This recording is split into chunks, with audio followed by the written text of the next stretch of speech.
we are live. Welcome to Defenders of Kobold. We are playing Monty Cook's The Darkest House.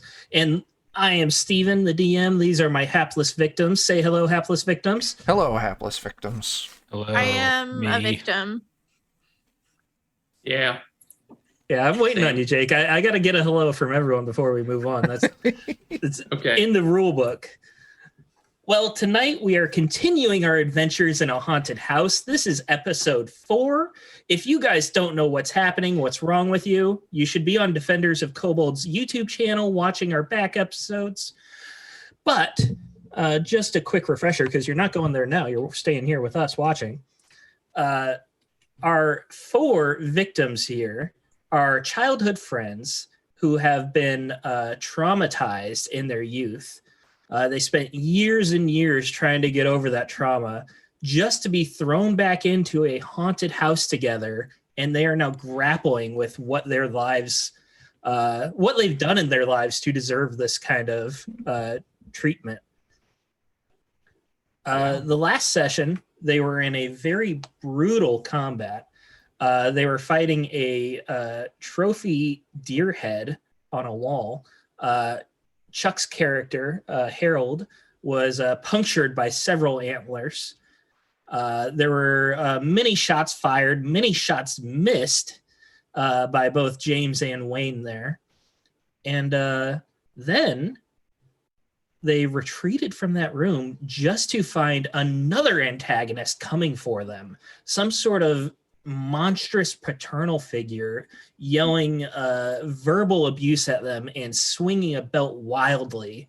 Wayne took a pretty hard hit, but eventually they were able to defeat their opponent with a shotgun to the head, thanks to a lucky pistol thrown by James. We are currently in a room with a casket that's been overturned. They've explored this room, they've regrouped, and they're deciding what to do now. Let's get a brief description of your characters. Let's start with Harold. Oh, that's me. I'm Harold. Harold.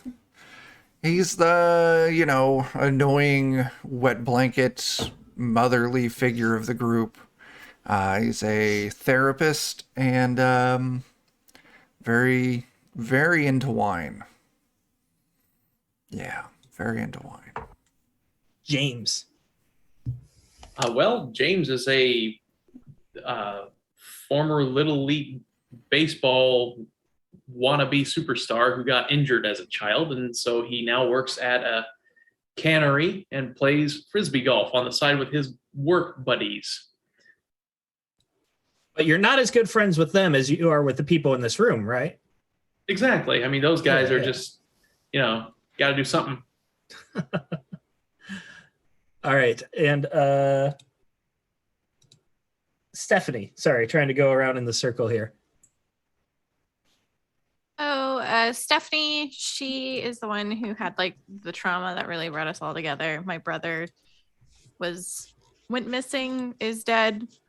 We're not sure. And then they watched me get sucked into a black hole, probably died. And then we kind of forgot about it, but she is just a short little weirdo. She works in a mortuary office. She cuts up bodies. She's got badly dyed green hair. And then she just wears just really large men's clothing. And Wayne, last and certainly least. Wayne is ignoring Steven for the night and will not do any of the things he asked me to do. Wayne is a recovering addict. He after kind of cleaning up his life a bit, he had a rough childhood. Mother died. Childbirth. Father was not a very good father, and kind of lived a very poor life. Got out into the world, did a lot of drugs, starting to get his life back together. Got into social work and has tried to kind of pay it forward. Some people helped him, so he's now trying to do that. And that's why he deserves to have all these horrible things happen to him, because he's just trying to get people off drugs. And Steven prefers people to be addicted to drugs in a horrible, violent, desperate way. So you've heard it here first. Steven hates good people. I do hate you. I don't know if you qualify as good people. Setting the scene here, you are in a room with two corpses right now. One of which is the father figure that you have just fought off. The back of his head is blown off by a shotgun. This is a monstrous man wearing like business attire, and he's like 8 feet tall, just strongly built. The other corpse is not nearly as impressive. It is a doppelganger of Dr. Harold, and he has also had his face bashed in. Not blown out, but bashed in. Both shotgun wounds from both corpses, so kind of a parallel there. And the lot of you are kind of traumatized, gathering your breath. You've recovered a bit from some of your wounds. You've patched up the most dire of injuries, and you are debating what to do next.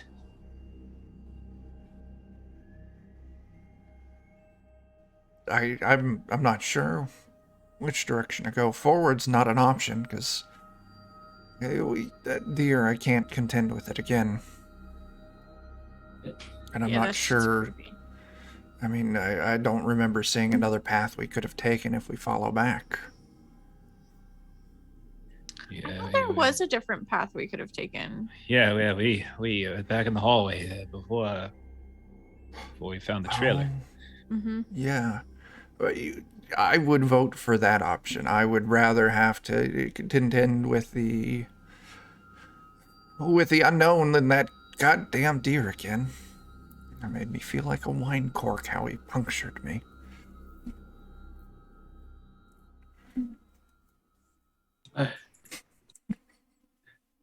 I hate wild animals. Why'd I go on a hunting trip anyways? It's ridiculous. But I wouldn't mind running in there and just trying to put it down with a good hit. I'm gonna go to the side of the casket that's been knocked over, and I'm gonna grab hold of one of the handles that's usually present on the sides of said caskets and try to yank it off the side. You're trying to yank it where? I'm just trying to pull the bar clean off of it. Well, or even nastily off of it. Yeah, give me a rating check. We'll say rating 4, so you need an 11 or higher. Okay, so let's see here. That would be, oh gosh, what is It's your number one macro there. It should say rating check. Oh, okay, yes. Here we go. Yeah, I got it set up for you, buddy. Yes. Rating check. Oh, and the house hates you. Yay. So this casket seems to be very sturdy. You're not able to get that bar off. You don't have a crowbar or anything like that. You just, you got 2 hands and a foot on it and you're pulling. Nothing's coming off. However, as you do that, you're kind of interrupted as you hear the soft thud, thud, thud of footsteps coming from the door leading towards the trailer, not the door leading towards the trophy. All right, yeah. So okay, we backtrack. We get the hell out of here. Yeah. Footsteps are coming from that way. That's where the footsteps come from. Harold, got any more of that wine? Yeah. I've got another bottle on me. I'll pull it out. Wayne's gonna sort of rip part of his sleeve off, take the wine, shove a bit of the sleeve into the top of the thing, and let's go back into that trophy room. And I would imagine one of us has to have a lighter, especially. I mean, Wayne has to probably smoke it. I think you Wayne should all have to lighters. smoke. Actually, Yeah, I was gonna say on my equipment, I've got a Zippo. Let's burn. You all have fire starting equipment. Let's burn that fucking room down. That's what we'll do. It can't dodge flames. It can dodge bullets. It can't dodge flames. Why did you take the wine? Because it's flammable. You light It's the not. thing and then you throw. Wine's too low percentage. You're looking. Why did you get such weak wine? Don't you have any real It's booze? just where wine is at in the I mean, it's stronger than beer, but you know, if you're wanting something flammable, you're gonna want something at least 80 proof or up. I have a can of hairspray in my purse. I like that. There we go. All right, Now we're I'll take talking. my wine. I'll pull that out and give that right over to you. Okay. Let's go. Let's burn this. And is this the footsteps sound like the ones we heard before of the guy that you abused me with? Muted, Steven. That's a How no, am I he muted? says, so we can go. Exactly like the ones you heard before. The exact same Okay. footsteps. We gotta go. Go. So I mean, Getting we're the- cut off. We can't go backwards. Like if he's Yeah. coming from the trailer thing. So Yeah, let's go. I'll go I'm forward getting and I have the- my torch ready. I've got the first Monster Dad's belt wrapped around my fist. Oh, I'll have it nice. Ready to go. Yeah. All right. There's no initiative here. So you guys just say the order you're going through this doorway, and we'll jump right into actions. Wayne. I'm going to go marching in with my bum leg as quickly as I can. Yeah. So you're going in first, James? Mhm. Yeah. Okay. Who's going next? Absolutely. I'll go next. Yeah. Wayne will go next. And third? Ready to go. I can, unless you want to, Stephanie. Whatever. James and Wayne Yeah. charge right in, and Stephanie and Harold are looking at each other like, "Do you want to go I'm just like next?" holding Harold's hand, like, fuck shit. Ladies first, age before beauty. No, let's go. Wayne secretly crashes down in the shadows between the halls and wait for like Harold to come by and right when he Oh comes my back. gosh. Oh, waste of hairspray. All right. So you're running through. Jimmy, what is your first action going to be? If there's a deer head on the wall, I'm going to run right up and give it a Street Fighter Shoryuken with this belt. Yeah. So that deer head. Let me pull up the picture here so you guys can remember what you're looking at.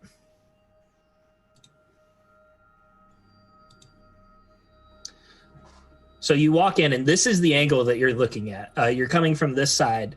The deer head is on the right, and the antlers are a bit broken off from the damage you've done to it in the previous fight. It's missing one of its ears. One of the antlers is completely gone. The other one's kind of broken as well.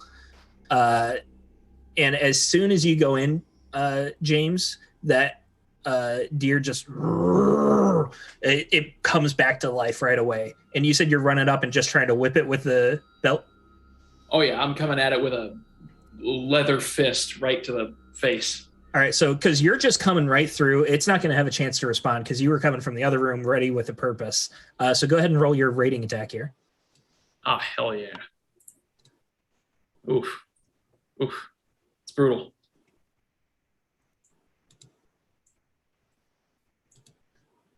All right, 5 plus your rating of 3 is not going to be enough to hit this thing. Probably not.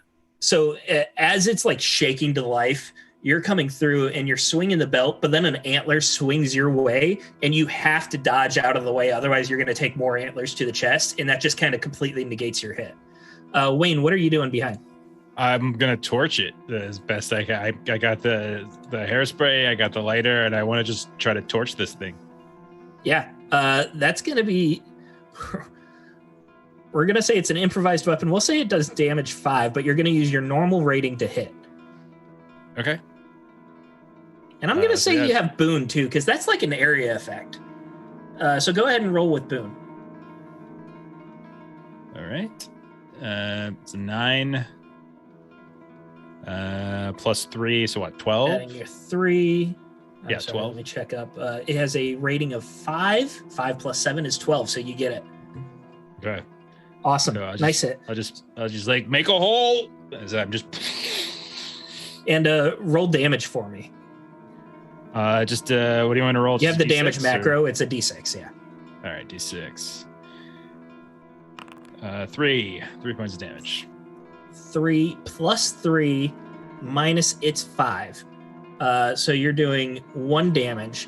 So you did do some damage. This thing just lights up like a chimney tree. Its fur was very dry. The whole thing is on fire, and it starts screeching, and it becomes even more lively and starts flailing even more. Stephanie, Harold, were you hot on their heels, or are they going again? They're going again. Stephanie, Like I'm how about shouting you? out, shit, it's made of leather. It's burning leather. Yeah, I was behind Harold, so Okay. All right, Jimmy, you get one more action here, and then the deer's going. All right, I'm going to swing the belt buckle at the deer. you guys just hear Stephanie, hurry up! Go! Give me another rating check then. Oh boy, no, that'd be 10. 10. Yeah. So you're actually going to hit the deer a little bit, but it's just going to be a glancing blow, and sparks are going to go flying across the room. A lot of this room is fabric and old furs, and there are going to be some singes that hang there. Nothing goes up immediately right now. The deer is going to be swinging, we'll say at James, because he was the one who ran in first and keeps hitting it with the belt. Give me a rating check to dodge, James. You're going to need a 12. Oh boy, here we go. And Ooh, yeah, you got it. yep. So this flaming deer head is just flying around, and you're swinging your belt, and you just kind of matrix backwards as antlers whoosh right by your head. Wayne, you're up. I want to torch it. I want to see if I can. Do I have a general sense like does it have active eyes, or does it still have like the dead eyes of an actual, or It's do not we like see the like a glass marble eyes. Yeah, it's Okay. not living eyes. Okay, so it doesn't look like living eyes. All right, then I'm just gonna, is it still burning? Oh yeah, absolutely. Okay. Yeah, I mean, I'll just try to torch it again if I can. Yeah, absolutely. Just kind of keep the flame going, I guess. We're gonna give you the boon again. Okay. No. No. Nope. So as it starts flailing to hit Jimmy, it just moves a bit out of your area effect. Harold, what are you doing? Pull out my wine key, and I'll charge in, The solution to screaming. everything. Ah! I'll stab the thing with the wine key. God, I'm going to die for this.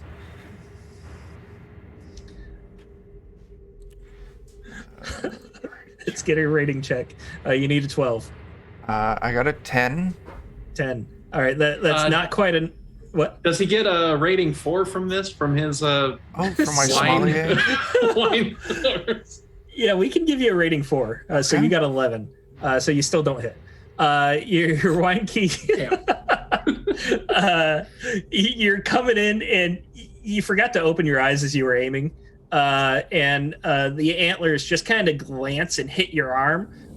So your key just goes wide. I'm going to say you drop it, and it flies not too far out of reach, but you aren't holding it right now. Stephanie, what are you doing? I don't want to shoot it because I only have 4 bullets. So And there's a lot of people in the way right now. Yeah. So I'm gonna do the smart thing, and I'm gonna try and punch it, honestly, because I do boxing as a hobby. Yeah, absolutely. So Go punch the deer. I'm gonna punch the deer. Time honored tradition. Oh, So it's the wrong. rating check. Sorry. Yeah. No worries. And that's a rating 4. So that's, yeah, it should be 12. Because of the boxing. 12. So, Yeah, you hit it. Yep. So now go ahead and roll the d6 for damage. Okay. Oh, Ooh, 5. hell yeah. Do you want to describe how you take out this deer by punching it? Well, considering I often work with dead things, its mouth is kind of open, and I just kind of punch in the inside and up, and I just kind of like rupture some bones and stuff. Cut up my hands a little bit, but it's worth it. Yeah, this flaming deer trophy, you run up and you just start, you know exactly how to destroy this, because like you're not a taxidermist, but you've been around dead things enough that you kind of know what you're doing. where to hit. You hit it in the jaw. The jaw goes flying.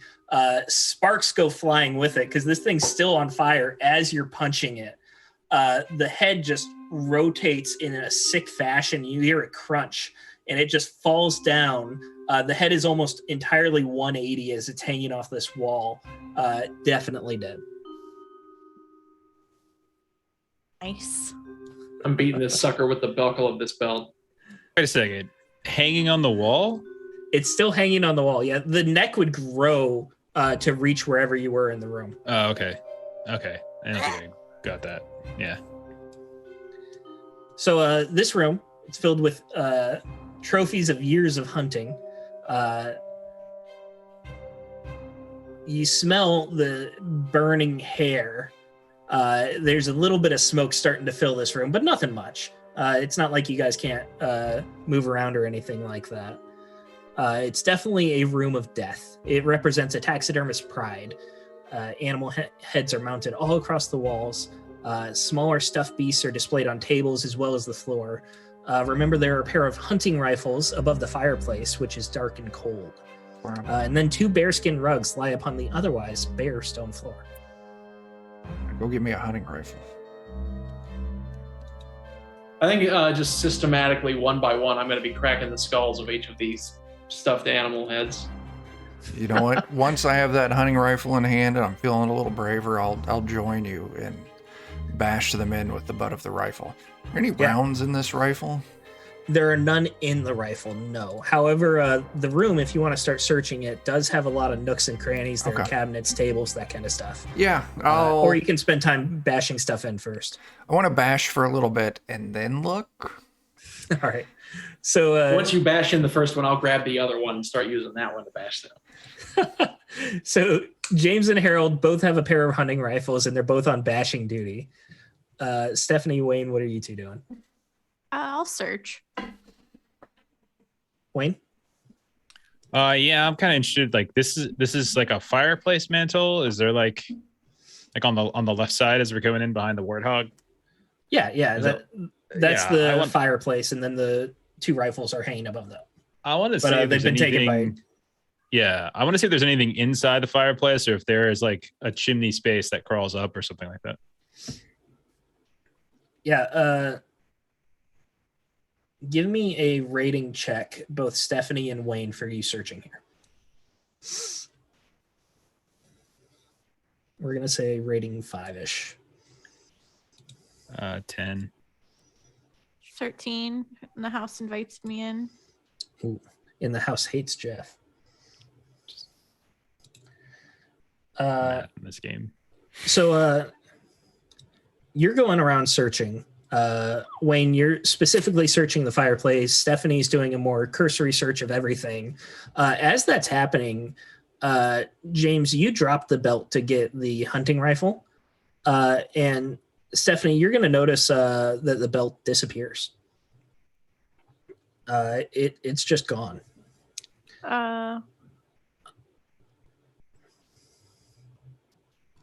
Go ahead, sorry. No worries. So you went towards the fireplace, noticing the belt was gone, and you're going to see that Wayne is looking inside, and you're going to see a little glint of something, and you're going to point to him and point it out to him, and he's going to find a hidden shelf just above the lintel of the firebox. Oh. So like just as you reach in a little bit, there's just a little shelf on the inside. So she points that out to Wayne. Do you pick it up? Yeah, sure. Yeah, you start feeling around. You're feeling a ton of soot. Not much on there, and then you find a key. Pulling it out, cleaning it off, you realize that it's made of blue glass. I'll pass it back to Stephanie, but I mean Wayne, like, you know, he sort of kind of hands it back. You know, it's like, take a look at this. But like Wayne's literally, I mean, like really Wayne just is looking up. Like it's a chimney. We're looking for a way out. Chimneys go outside. So like Wayne is using is there possibly a chimney like we could climb up type of thing. So Looking out the chimney up, you're just going to see complete blackness. So that doesn't mean that there is no way out, but you can't see it. Or it could just mean it's night outside. And do we? I can't remember. Does somebody have like? Do we have light sources? Do we have flashlights? You all have flashlights, yes. All right. So like shining a light up the chimney. Do we see anything? Yeah, your light's gonna shine up about 15, 20 feet. And you're gonna see that it's square and keeps going. There's no obstruction, but after that, the light just doesn't reveal enough.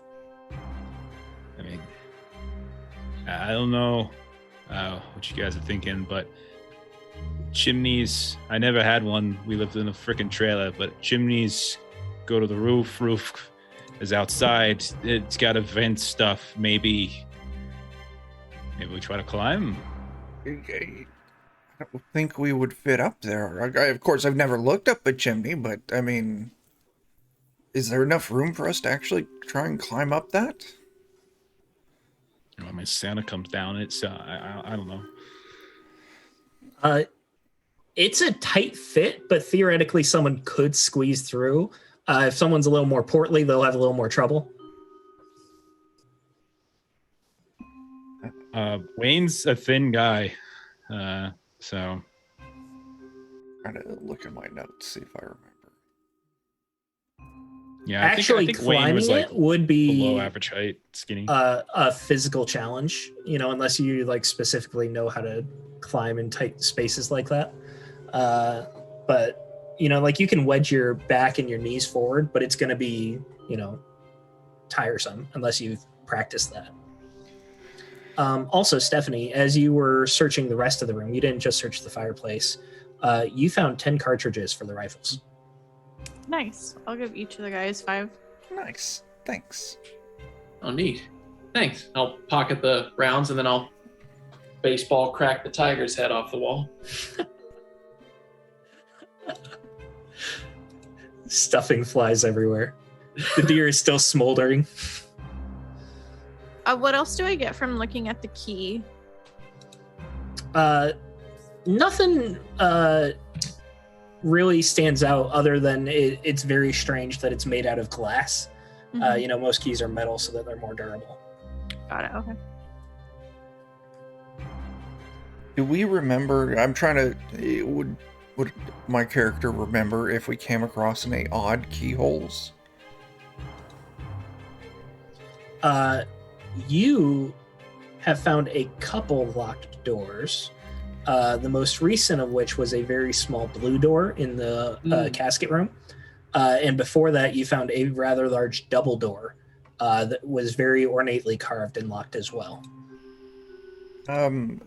Stephanie, what color was that key again? It's a blue. Remember that blue little door in the casket room? Oh shit. I don't remember seeing a keyhole, but maybe stranger things has happened. We knocked on a clock and got sucked inside, so maybe the blue There key. was no keyhole. I will throw that out there.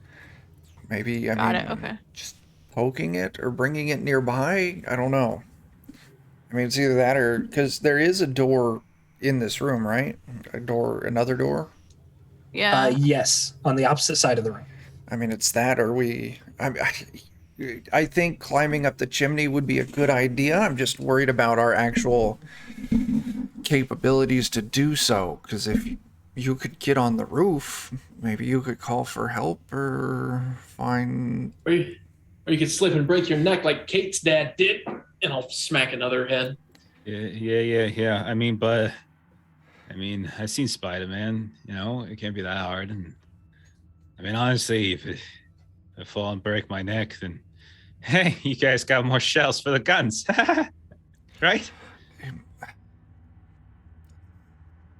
We would prefer you didn't die. I agree with that statement. Yeah. I'm gonna go for it. I'm going for it. You guys, I can do this. If you want to do it, I'm not going to stop you. But if I can get through rehab, I can climb up a freaking chimney. Okay. I'll be down here in case something happens. Maybe I can pull you out or give you aid or be ready to just catch a rope that you toss down, hopefully. Do we have rope? We That's a good don't, idea. but if you're outside, you could get some out of the SUV. But we got a big ass Yeah. belt. You all have Where did I leave paracord. it? Oh yeah, we have paracord. Ah, okay, yeah. Screw the belt. How long? Check your inventories, guys. I'm telling you, you got flashlights, you got lighters, you got paracord. We each have 100 feet. Oh yep, there it is. We have a first aid kit Yup. and a hunting knife. I am a benevolent DM. I can start Yeah. stabbing shit. We've got paracord. Maybe tie it around a loop on your belt. Yeah. So I was thinking. I just climb up and then we'll go from there. We'll see what happens. Yeah. I'll probably pop out of a fucking toilet somewhere or something. Who knows? And then Knowing the this mother house. will hit me with a freaking rolling pin or something. Who knows? Yeah. Oh, that's great. Okay, I'm going. I can do this. Yeah. I can do this. Okay. Remember, Wayne, And Gremlins, Kate's dad. Be careful. okay. I got this. And yeah, I'll try to. I will attempt to do a cool thing like climbing up a chimney, but fail because this game hates me. Yeah, give me a reason why you should have advantage on this, because I want you to. I mean, you just said it was super small. So if it's super small, then the whole idea of like Spider-Maning to me doesn't seem like that bad an idea. And like you give us like, if you're giving us like paracord and stuff like that, and we're outdoorsy, like that suggests that we've done this kind of stuff. We've done rock climbing before. I mean, maybe it's not in our ratings, but it's like, I don't know. That seems like a weird thing for 4 people to randomly do at some point in life. So I would imagine. Have you ever we've done committed a this before. burglary where you had to fit through a tight space like that? I mean, I am sure Wayne Culver has stolen some stuff. I Did doubt steal from I a did car. any You Catherine didn't go through a Zeta-Jones or Mission Impossible style stuff here going on. I think this needs to be serious. Yeah, do it with the boon. Okay. Here we go. That is not a good roll again.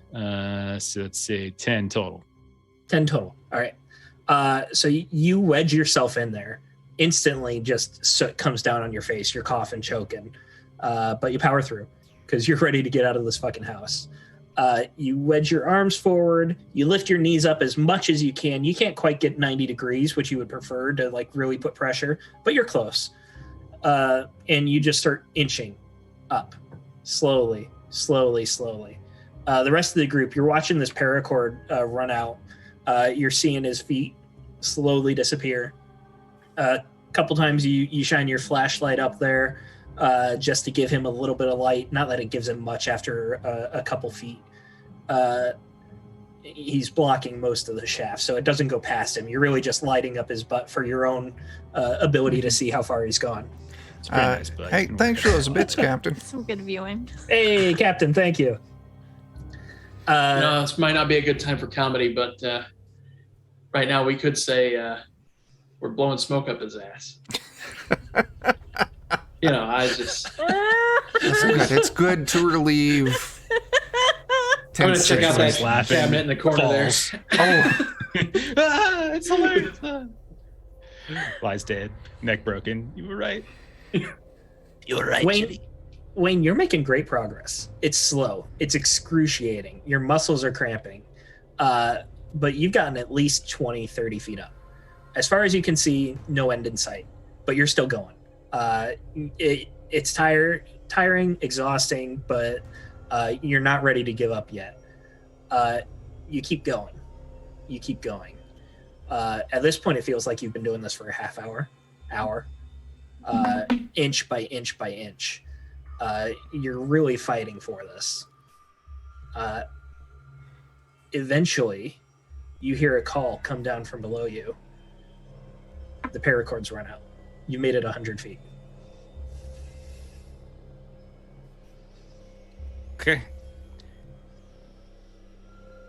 you're out of cord. Hey, hold on, we'll tie the next one onto it. Okay. Take a little break. Collect my thoughts. Sniff some soot. You are completely covered in black. Good thing you're not in the real world, because right now you're going blackface and it would not be culturally He appropriate. really enjoyed black tie heroin, so this makes some sense. I want stuff for a while. I want another rating check for you to Okay. keep going as an endurance thing here. Okay, just straight rating. Yeah, we'll do it with the advantage again. Do it with the boom. All right. 12. Even better. I think I see a light. I think I see a light. Yeah, I think I see a light. You don't see a light. Your eyes are closed. He You're thinks just he seeing sees a like light. You're going. so tight. He's seeing the little dots pop up. And let me ask, what are the rest of you doing? As he's been at this for about an hour now.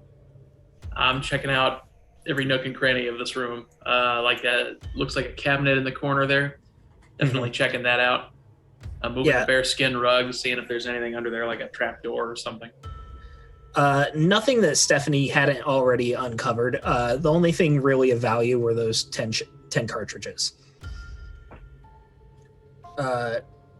Wayne? I'm sorry. Harold, anything you're doing? I'm waiting by the fireplace, making sure the cord gets fed in smoothly, and intently listening for Wayne in case something happens. And Stephanie, what are you doing? I am barricading the door that we came through because of those stomp footsteps. Okay. You're just going to be like moving one of the tables in front of it, that kind of thing? Yeah, and like jamming stuff underneath, like the doorknob. Yeah. And fortunately the for you, broken you have not heads. heard the footsteps again while you've been waiting. Okay, good. Wayne, you keep going, and you keep going. Your muscles are cramping. You really wish you had some water right now. You've been breathing in soot. You're hacking up a lung. It's not It's not fun. You're starting to get a real sense of claustrophobia because you want to be able to breathe. You keep breathing in the soot. You're in a very enclosed space. You can't see anything. It feels like the chimney's getting smaller and smaller. You know it's not, but you can't help but fight that feeling. And you keep going, and you keep going, and it's been another 100 foot. Tie the cord on. I'm working on it. All right, It's a you're really good to tall go. house. Okay. You know you've got so- over 300 yeah. feet. If a fat man with rosy cheeks who just drinks full milk and cookies can do this, I can do this. I can do this. You can do this, Wayne. He'll keep going. I love it. Give me another rating check with Boone again. All right. 13 this time. House X. You're getting better each time. I think I see a light up here. I think I see something. As you're going, there is a very cold breeze that just rushes through the chimney. I feel wind. I feel wind. Coming up from below. Some sort of Damn it. draft pulling the air out. Soot goes flying. You're just like stuck in a cloud. You kind of have to stop for a minute to wait for it to die down because you're just having so much trouble breathing. And then after a few minutes, you decide to keep going. And now you really think the chimney is getting tighter. Your knees aren't extended the same way. Your arms aren't pressing out as far. But you're able to keep going. And you keep going. You keep going. Eventually, your arms were like this. And now you kind of have to lower them because you can't have your arm fully extended. This chimney's getting much more narrow. You're not at the point where you're going to be stuck or anything like that. But your face is literally pressing both sides of the chimney. You want to keep going? I mean, until you tell me I can't keep going, Stephen. I kind of expect that. Going. I don't want to Like, take away we're agency. trying to I don't want to escape, take away so, agency. like, No, it's good. yeah. It's good. Yeah. You're gonna keep going. It's gonna reach about that point where your hands are flat by your side and you're kind of pressing your palms against the wall, but you're not able to bring as much leverage as you were before. Most of the leverage is by your knees, which are just scuffed and torn up, and your legs are just cramping. They're just tight. They're past the point of cramping, where they're just like stuck in that position now. Give me another rating check as you go another 100 feet. That's a 10. 10. Are you guys going to tie on another piece of paracord? Until we run out, yeah. This is the last one. So you have gone up 300 feet, and you're going and going and going. We're going to say it's been 2.5, 3 hours now. You're making better time as you're getting your rhythm. You're able to go a few more inches, especially as it got tighter. It was easier to push yourself up.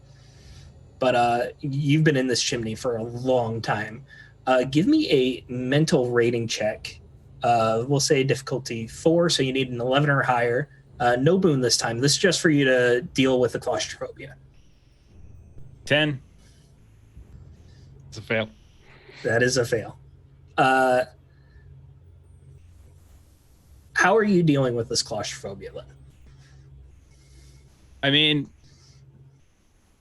I think what's just going through Wayne's head right now is that we just got cornered between 2 rooms, both of which tried to kill us. He just came from a place where like it looked like his childhood home, and inside was the corpse of Harold.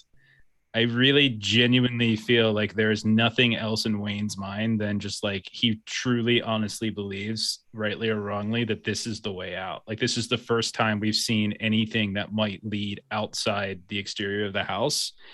And I mean, he went through crazy withdrawals. He went through all sorts of rehab. He went like a little claustrophobia is not going to stop him. Like he's been through way worse than this in terms of like claustrophobia alone. It's like the haunted house. This is the worst thing he's probably ever been through. But like the claustrophobia, I think is like not that so. big a deal.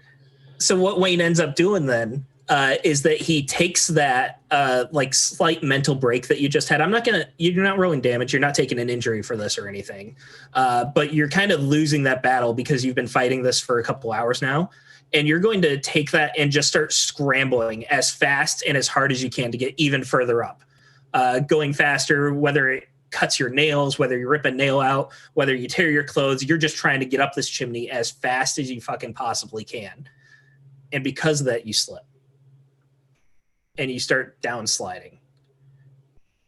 And at first, it's not too bad because you're at the narrow part. And then it widens. And then your feet touch the ground. You fell maybe 5 feet. Is he Look around. Am I by the rest of them? Are they here?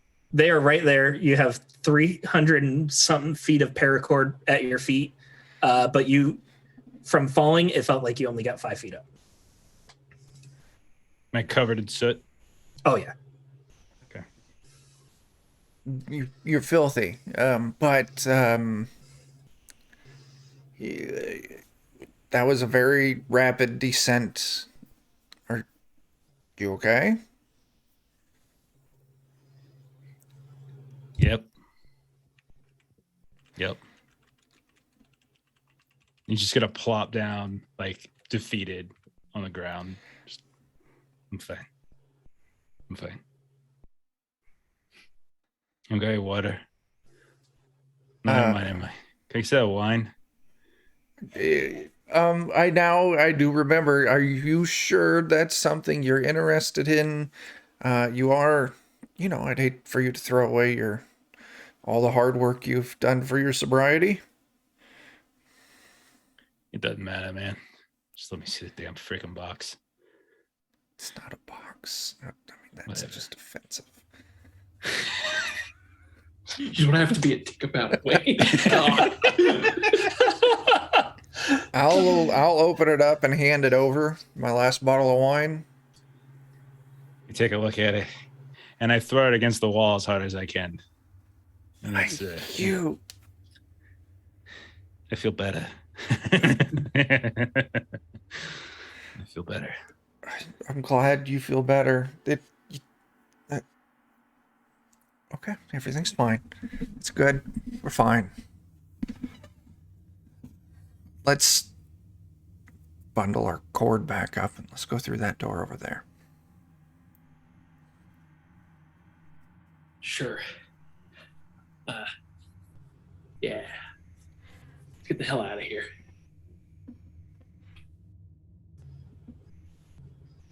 All right. You quickly wrap up your cord, return the 100 feet to each of its owners. You are leaving the door barricaded, the one that you came through, to go through the new door, right? Yeah. Yeah. Okay. You walk through that door to find yourselves in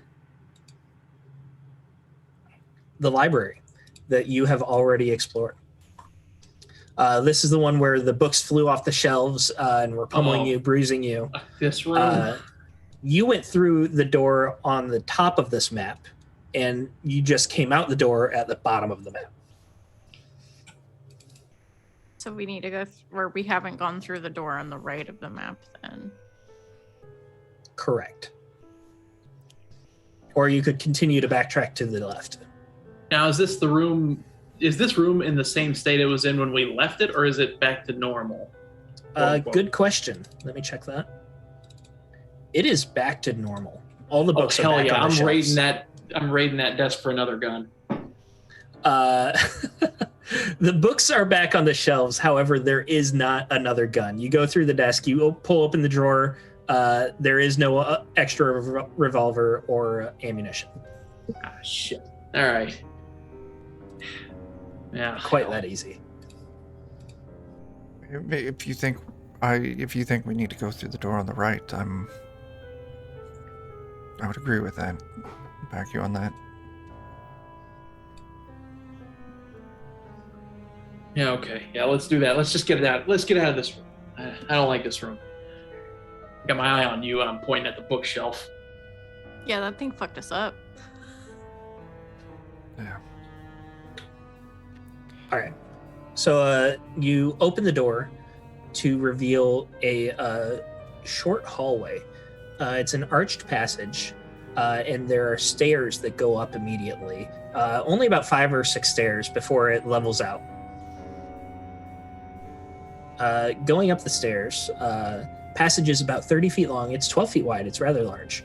The passage is made of large fitted stones, and there are scratch marks on the stones, making it look like something or someone was dragged the direction you were going.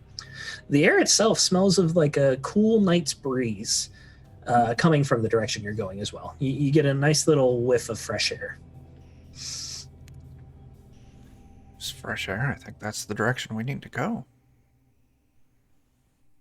Gotta agree with that. Trust Gandalf. Follow your nose, right? Yeah, that's quite entertaining. What is your marching order? I'll be Not that going it'll first. matter. It won't be anything like that.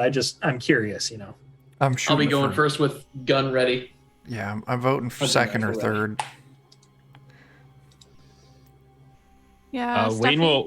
Wayne will linger. Actually, I think he'll probably take a while. Like he's taken his button down off and like is like kind of wiped it away. So he's just got like the undershirt on now, and he's got like he's kind of like ripped the sleeve and he's wrapped it around his head. He's really going all deer hunter right now, and he's just lingering in the back.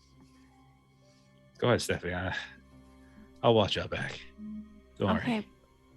Okay. Do you want to tie some paracord to me or something? Like, don't linger too far back. Nah, I'll be fine. Go ahead. Okay. I got it. You're gonna be safe. Don't worry.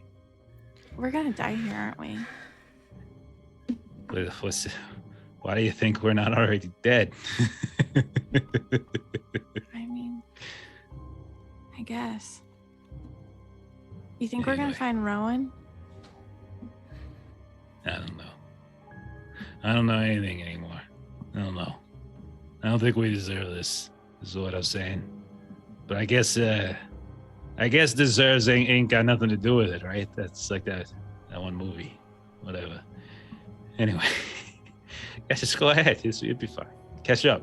You don't want to fall behind. Okay. And then she goes.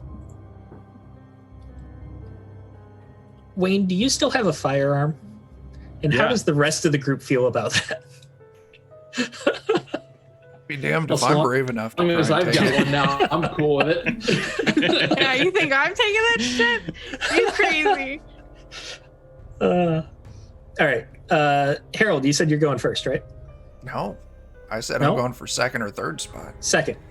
Who was going first? I'm sorry. James. I'm sorry. I- My bad. yep. My bad. So James, you step out the other side of this hallway to find yourself in an interior courtyard. I'm looking for anything that vaguely resembles a shape that lives. A statue. So yes, there's a statue stone directly in the squirrel. middle. So there are leaves and twigs that fill this courtyard. A few bits of brown grass peek out, but every bit of this flora is dead and has been dead for a while. It's cold, very still, but there's wind that can be heard in the distance. Like you can hear the whistling, but you're not really feeling it on you. There is a statue in the middle of a weeping woman, and at her feet lies a shattered stone tablet embedded in the ground. The courtyard is open to the sky, but the sky is pitch black and it's roiling like an angry sea. It's just churning with a little bit of cloud cover. Your flashlight kind of catches a little bit here and there before going into the darkness. I don't know what the actual kind of sideways gallop up towards the statue, keeping my eyes on it, because I assume I've seen at least clips of Doctor Who shared on the internet. So I'm going to keep my eyes on it, and I'm going to say, somebody look at that plaque down there, will you? Yeah, I'll go look.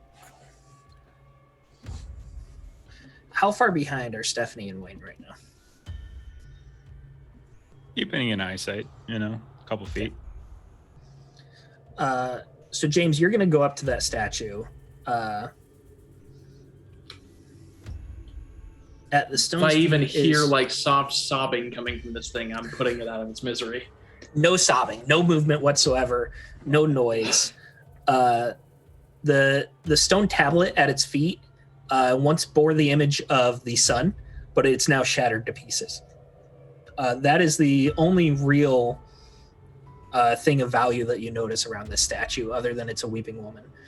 Stephanie and Wayne, you're keeping things in sight, but so right now, Harold and James are right in front of the statue, and then Stephanie and Wayne are on the top right of this map here. That's the hallway that you came out of. Stephanie and Wayne, you have a wider view of this courtyard than they do now because they're inside it. And I need both of you to give me a rating. I'm sorry, where is it? Rating 3 mental attack. So you need to roll 10s or higher. 15. Ashley, you got an 11. So you both pass. Oh, But the close. reason you're seeing this is because, sorry, Jake, you didn't have to roll. Okay. And the house hates you, Ashley. The reason that you have to roll this is because out of that roiling sky, you see a gigantic black hand, a hand made out of the literal darkness, begin to reach down towards Jake and, I'm sorry, towards James and Harold, going with real names.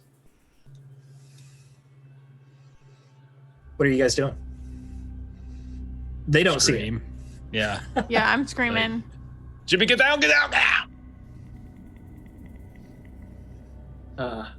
I'm going to react by looking back. I'm going to see they're looking up, and then I'm going to look up. Yeah, Run. you're running right away.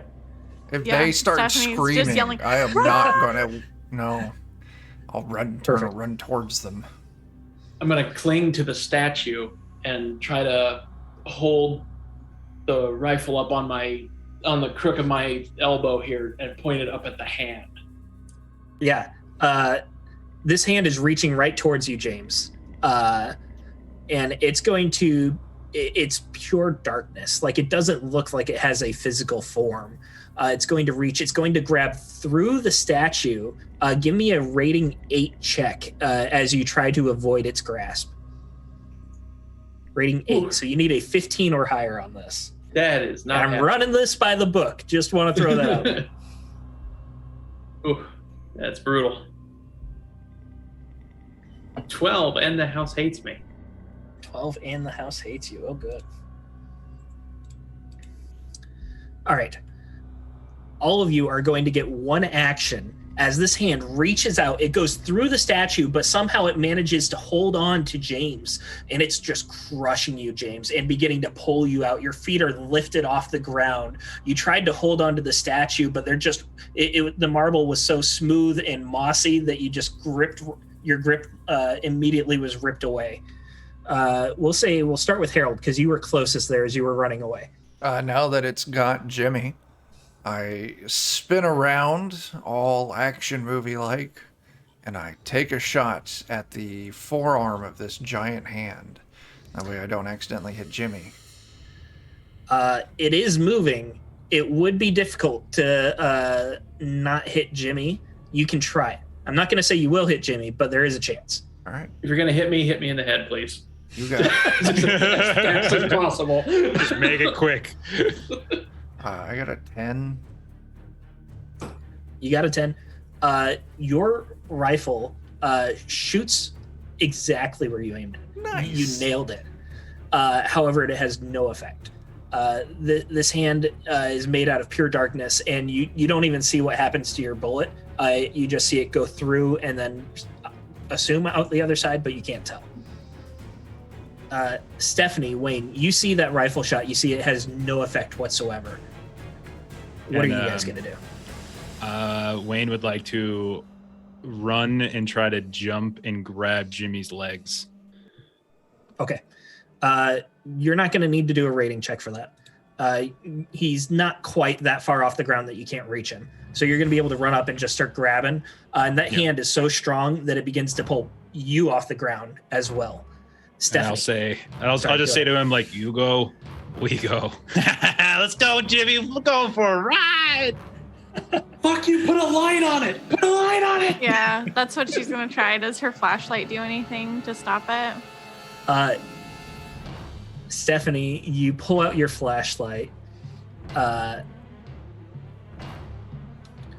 You shine it on that hand, and wherever your flashlight goes, the hand disappears. There's a bit of smoke that wisps away. You shine it starting on the forearm where Harold shot at, and then you go down to the hand, and with a thump, Jimmy and Wayne hit the ground as it lets go. The remnants of the hand quickly recoil into the sky. What are you guys doing?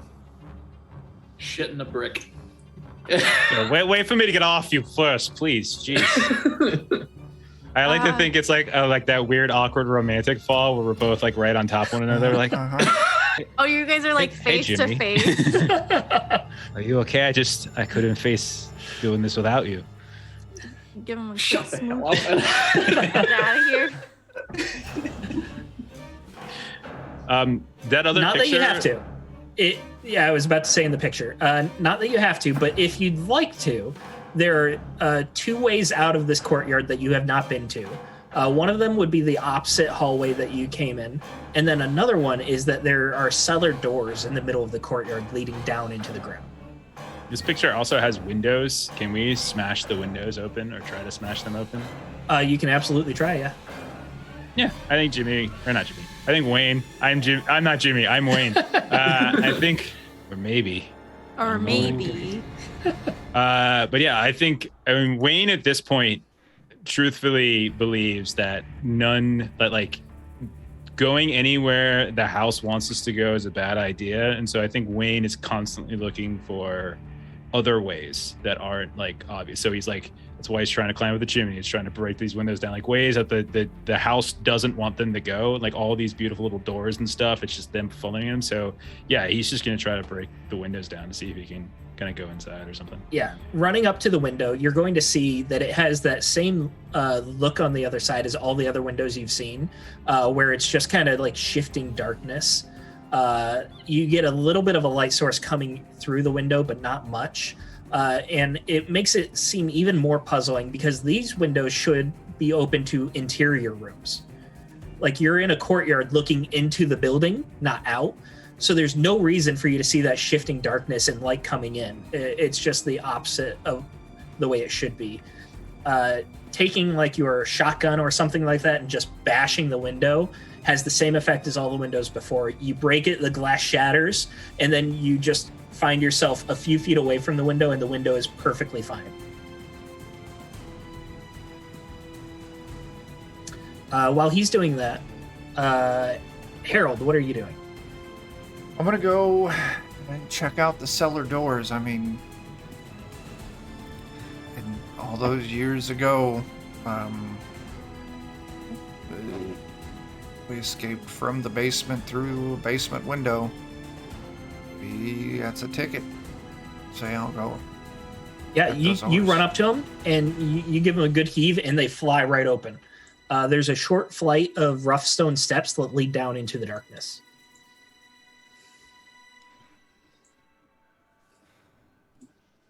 What do y'all think? Stephanie. I'm fine for getting out of here, and I'm waving my flashlight in the air, just trying to keep evil Zelda hands off of me. So Stephanie and James, you're going to see that the hand is reforming in the sky. As soon as it pulled back into the clouds, it begins to take shape and start coming down again. Don't even. No, stop. Yeah. She'll like briefly like use her light to protect herself as she checks at the statue, and then she'll run towards the cellar. All right. She's running towards the cellar. James, are you running towards the cellar as well, or just gonna hang out with the light? Yeah, I'm gonna still do that sort of shuffling side gallop thing towards the cellar. Okay. That just leaves Wayne. What are you doing, buddy? Yeah, I guess he's following. Yeah, there's no other choice. So yeah, he just follows along, waits for Jimmy to kind of go in first, and then he'll follow behind Jimmy. You make a mad dash for the cellar. Jimmy, you're gonna notice that the hand begins reaching towards you despite the flashlight. The flashlight might slow it down at this point, but now it's specifically targeting you. You are going to be able to make it to the cellar before it grabs you again, but you know for next time that the flashlight didn't have the effect that you would have liked the second time. Oh boy. And you guys are going to find yourselves... Bring a spotlight next time I visit a haunted house. You guys are going to find yourselves in a cellar here. Oh, we don't have a handout for this one. But it's a square room, dank, very dark, extremely musty. The stone steps turn into wooden steps and creak as you go down to the bare, damp stone floor. In one corner, there's a wooden bin that holds long rotted vegetables. That's on the top left there. There's a rusty bicycle that hangs upside down from hooks on the ceiling. A few old tools hang from pegs on the wall. There's a rusted metal barrel and a closed wooden crate standing next to the far wall. The damp smell carries a slight hint of gangrene. It appears that there is only one way in and out of this room. Rhodey.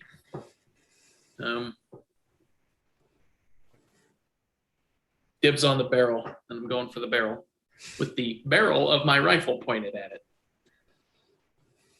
I'll go start investigating the shelves with the tools.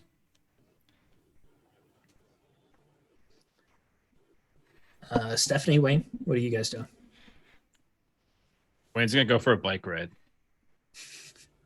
Wayne used to ride a bike a lot because he didn't have a car, and Yeah, no, he's gonna check out the bike. If And- nobody's checking out like the box thing, she'll check that out. We'll start with the bicycle. It's entirely unusable unless it had significant repairs. The rust has ruined the strength of the metal, and the tires are completely flat. The barrel is 2/3 full with some sort of oil. It doesn't give off fumes or anything like that. It's kind of like a cooking oil type thing in there. The Harold, I'm sorry, where did you say you were going? I was checking out the tools on the wall. Tools, yes. All sorts of tools that you would expect to find: hammers, pliers, shears, mallet, wrench, clamp. All of them are rusted and worthless. Each of the pegs they hang from can be depressed, kind of like a switch, like you can switch them down. Not much to it there. Okay. The box is filled with bits of rotten straw packed around a random assortment of delicate, beautiful ornaments made from colored glass and crystal. They're clearly each meant to be hung, as each has a brass hook.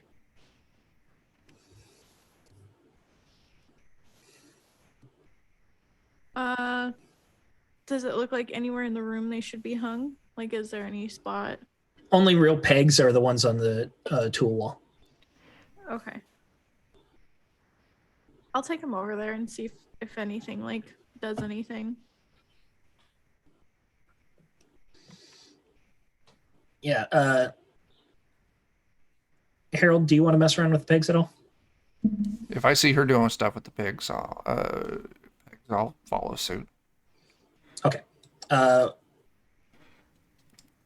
Harold, Stephanie, why don't we go Stephanie here because she started doing the pegs. You're going to give me a rating check with Boone because Harold's poking around too.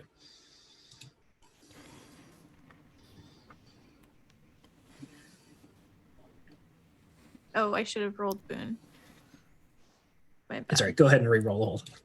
Oh, I deleted it. I was trying to delete the last one. Roll again. That's my bad. There we go. House Boom. weights. House weights. So you're going to spend a little bit of time putting them on pegs. And like I said, they can be depressed like switches. And the ornaments are heavy enough that they pop the switch down. You're just trying them haphazardly. So is Harold. Nothing's really popping up. But eventually you hit a certain order where 2 or 3 of them pop down at the same time and they stay down. And then you hit a new one and those 3 pop right back up. That's the first time that hitting a different switch has popped up other pegs. You can repeat the order, but nothing happens after those 3. Got it. I'll let Harold try if he wants to. He was there with you. Like both of you Okay, saw yeah. this. Got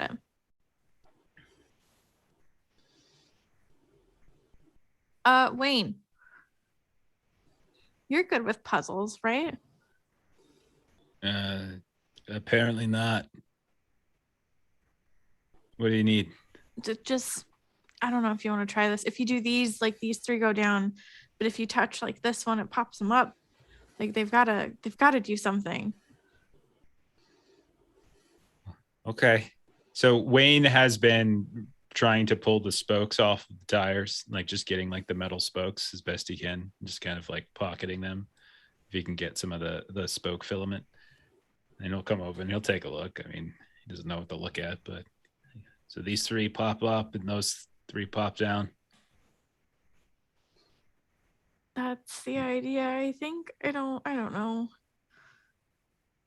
At this point, James, you could have joined in on the fun as well if you'd like. Well, messing around with the oil in the barrel, is there any, like, how visible is it when I'm shining a flashlight into it? Is there anything inside, that sort of thing? It's a clear oil. So you would be able to see down to the bottom. Like, there's gunk and dirt floating around in there, but you can see through it. All right, There's well, nothing in there. Satisfied, yeah, I'll join the others. Okay. So if you guys want to spend the time, you can go through by trial and error. Yeah. That sound good? Yeah, Yeah. sounds good. You get through. Eventually, you get to the point where 4 stay down, and then you hit a new one. They pop back up. You go through those 4. You get the 5th one down, then they pop back up when you hit the wrong one. It gets easier as you go because there are less options. Till finally, all the pegs are depressed, and the pegboard kind of pops forward a little bit, revealing a little secret compartment behind the panel. Opening it up, you see that there is a saw inside the compartment, just a handsaw.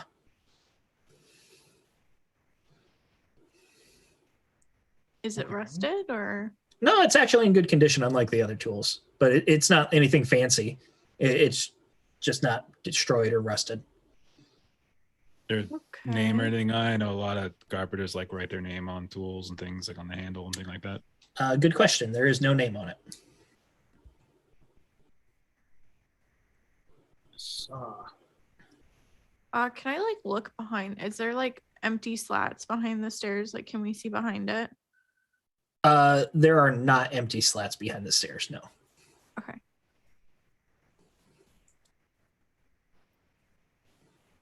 Is there anything wooden in here? Yeah. The stairs, the crate, there's a box of vegetables. I'll go knock the box of vegetables over. Yeah, it's nothing more than what it appears, just completely rotten, almost turned to mulch.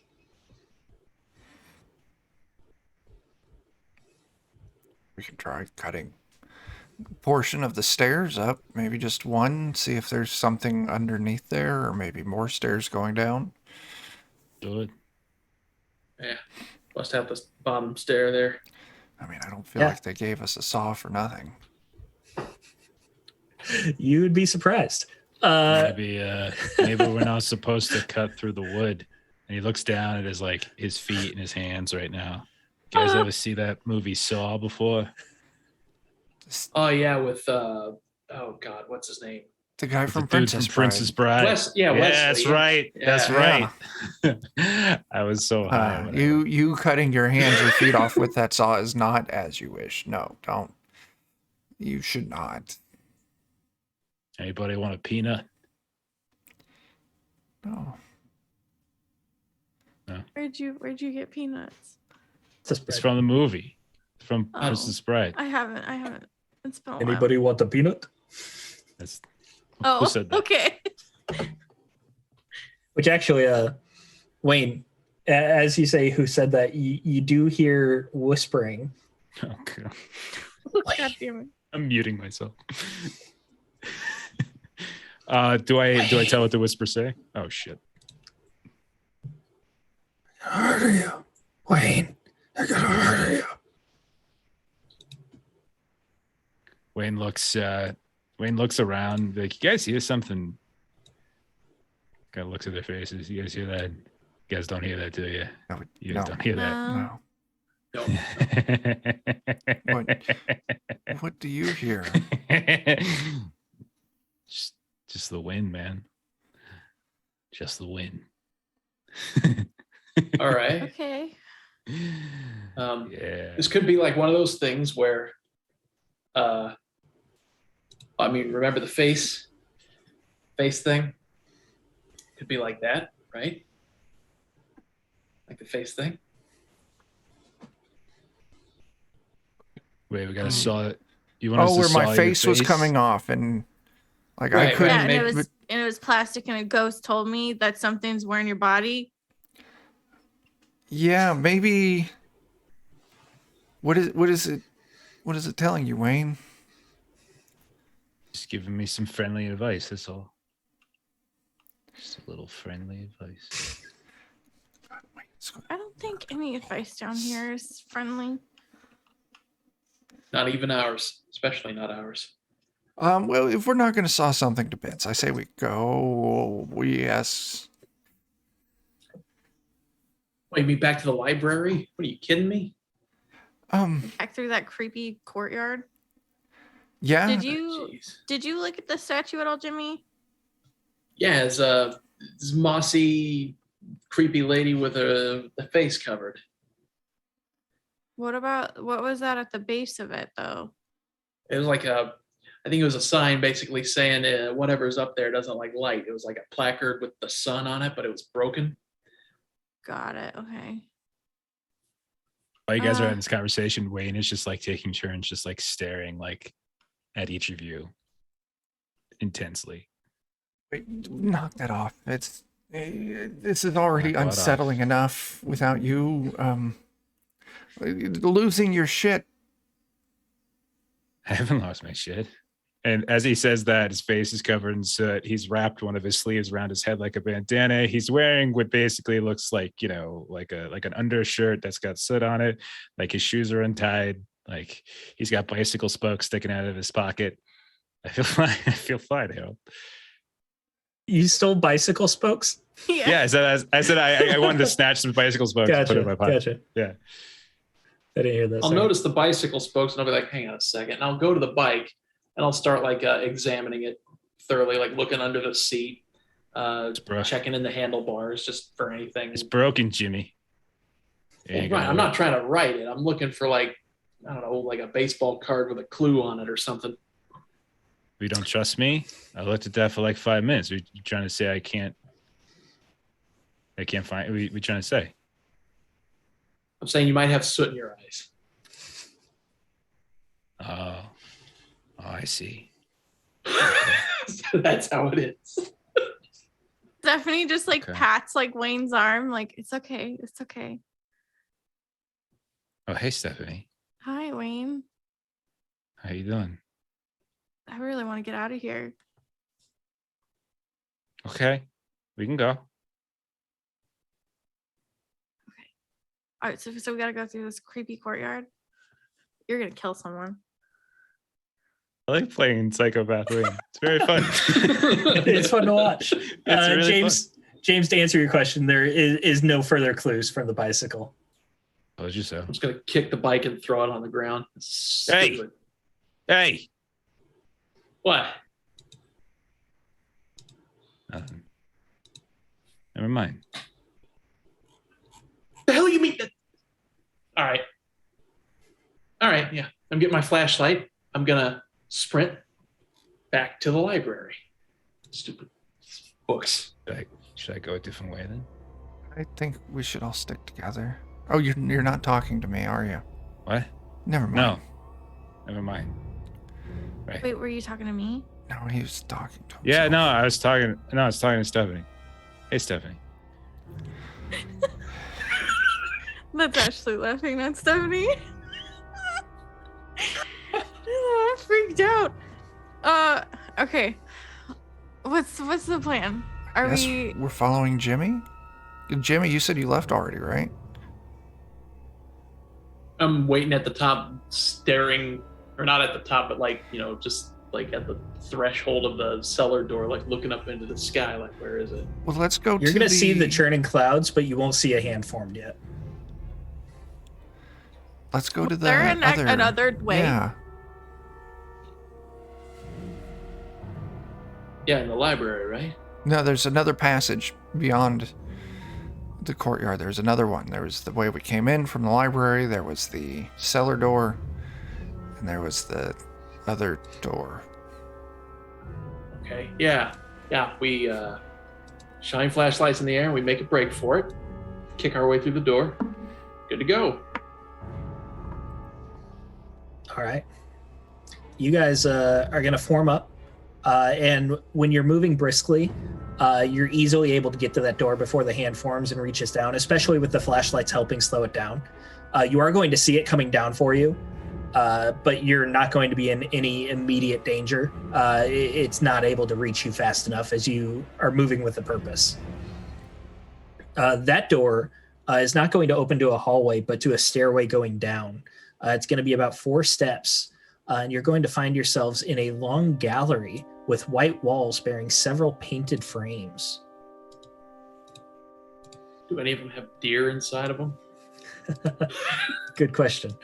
So you're coming in from the bottom right here. Stone pillars run the length of the hall. A long red and gold carpet trails down the center of the room, and the paintings are old, but some are obviously older than others. And some of the frames appear gnawed upon. Just on the bottom? Or all over? On the bottom. I say we pull every one of these paintings down. Hang on a second. I'll approach one of the paintings with my rifle ready. Pointed As at you it. walk into the room, a creature, a being, appears in front of you.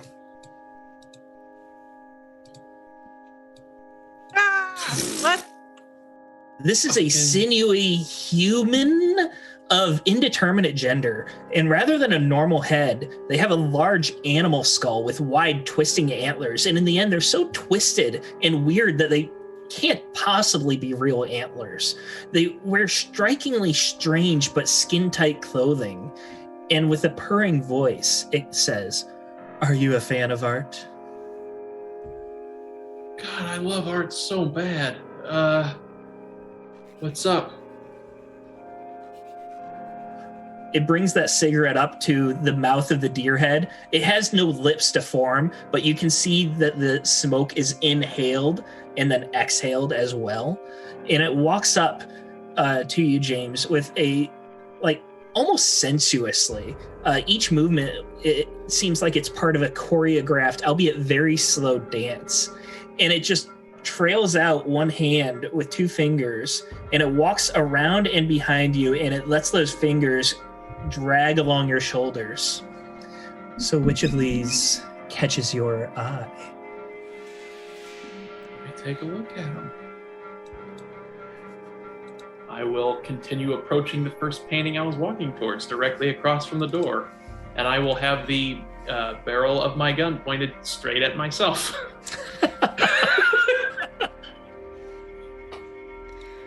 So what is this first painting of? It is of a man on a horse. Neat. It's pretty metal. Well,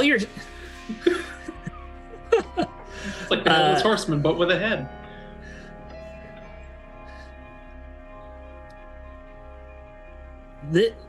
This is a painting of a man on a horse, and James, as you approach, you would swear that you could see the hair and the leather straps, the leather hide hanging off this horse, just slowly whisper in the wind. But when you look for it specifically, you can't tell if it was a figment of your imagination or if it's moving too slowly to notice. The creature next to you is happy to go into extreme detail about the composition, about the colors, about how the shapes become indeterminate towards the edge, but the focus is on this creature. And look at the detail. It is extremely happy to be talking about this painting with you. Man, I am so hanging off of every word this thing says, but basically I'm just waiting for pauses so I can say, huh, I'll be. Yeah. Mm-hmm. Just all these very non-committed yet very affirmative statements. What are the rest of you doing as James is getting his art tour? Standing back, going oh shit internally, making sure my rifle has a round in the chamber. It does. It does. Stephanie, Wayne? So Wayne will walk into the room. He's going to drag the shotgun on the ground, but he's going to like grab it by like the barrel first. And so the butt's just dragging across the ground. And he's just going to come to a stop next to this creature. Be like, hey, can I bum a smoke? Of course. It has quite a bold and beautiful flavor. And it reaches into its skin-tight pocket and pulls out a cigarette that it hands to you. Hey, you got a light? No, I'm sorry, afraid Just gonna light the cigarette. It just lets out a soft little purr as it seems to gain some pleasure from you smoking as well. Okay. I feel better. I feel better, guys. I feel a lot better. Okay. Sin City, man. Smokers smoke when the chips are down. Stephanie, what are you doing? I'll start looking at some art as well. So they're looking at the one on the top right. Which one do you want to look at? I'll probably do bottom, the one closest to the door.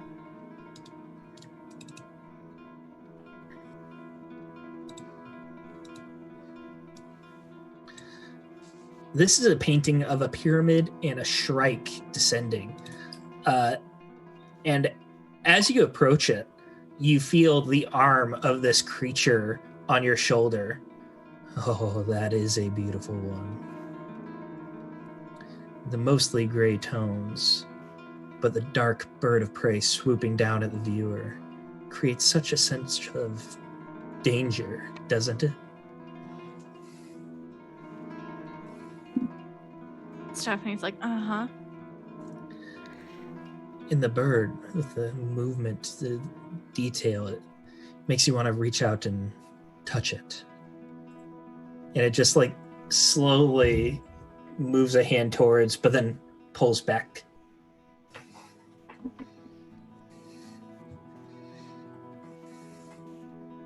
And then Stephanie will just be like, I hate to ruin good art. I'm not going to touch it, and she'll walk to the next one.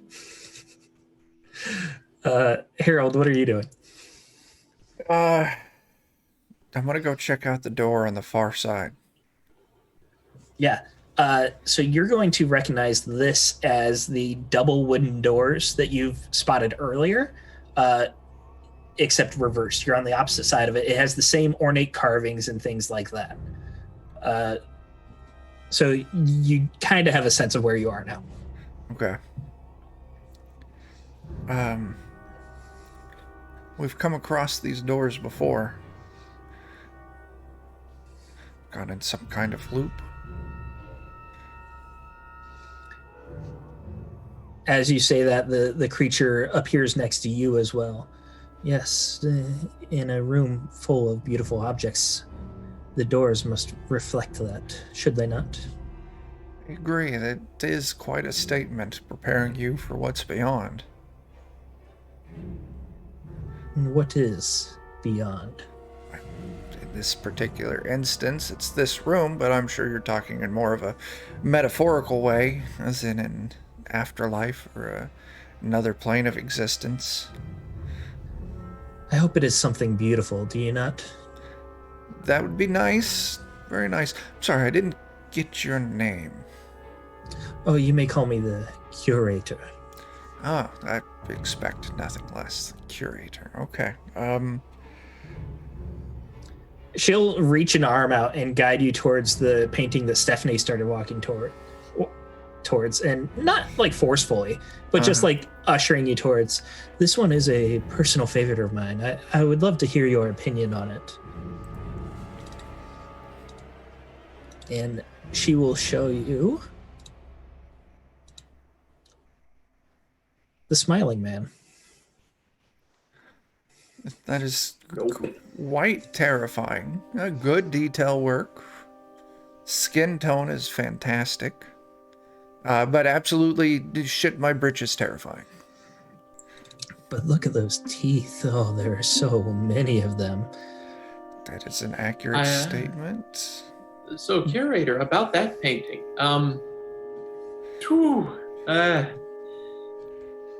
Very lifelike. Oh, no, I am not that beautiful. You flatter me so. Who's it of? I could swear I've seen those features on someone before. Maybe somebody very important around these parts, huh? Oh, I'm afraid I've never met the subject. The painting itself is called The Smiling Man. Yes, one can see why. He does seem so happy, does he not? Just the emotion, raw emotion captured in this painting is just wonderful. Now, is that a coy expression he's making there? Or is he warmly and kindly beckoning someone to remain silent in a delicate situation? Well, I suppose that art can be interpreted in many ways. What does it say to you?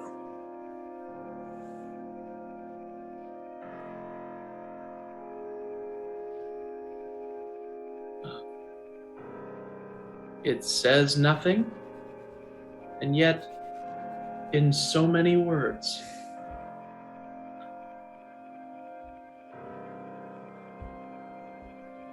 I'll turn, and I will look at the painting directly across from it. Yes, art often leaves me breathless as well. The painting directly across is of an old woman and a dog.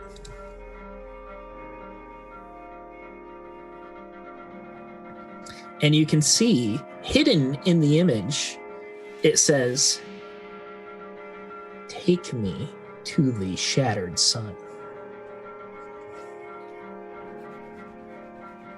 Now, does this woman here happen to have a statue made of her, or am I just imagining things?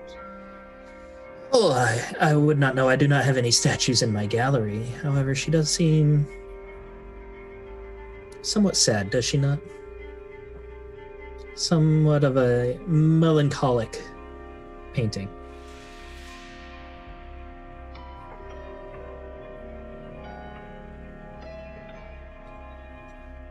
What is the one next to the smiling man? That was the pyramid in the Shrike. I'm sorry. The one closest to the stairs was empty. There was no painting there. Oh, okay. So the pyramid in the Shrike was the second one, and then the smiling man was the third one. Sorry. So I And guess there are 3 paintings left that you have not seen. yeah, I'll start looking at him, thinking my brother might be in one. I'm not saying, but I'll So- start looking at them. Stephanie, you're gonna let's just say that you continue walking around and you're looking at the top left there. The one with the old woman and the dog was directly across from the smiling man, so it was the second from the top left. Okay. The one to the left of that is what you're looking at. And that one is a haunted portrait of a young boy, somewhat rotund. But the portion of the canvas on which his eyes were painted has been removed. As you walk over there, the curator appears behind you. It is a shame, is it not? If he had his eyes, I wonder what he could see. They would be such amazing things. Didn't we Who have had you? One of you guys did. Yeah, we had a clue of some kind, right? We had torn canvas with eyes painted on it. I had Eyes of the Child, which is a book. Yeah, like Fresh Innocent Eyes, something like that. There was like a green eye. Like when we were going through the library. It was not I a book, think- it was torn canvas. I mean, I have They a fell list out of the of a names book. of novels. Yeah, I think. It fell out of a book, yes. That book was The Okay. Eyes of a Child. I don't think so, but it might have been. Maybe I'm misremembering.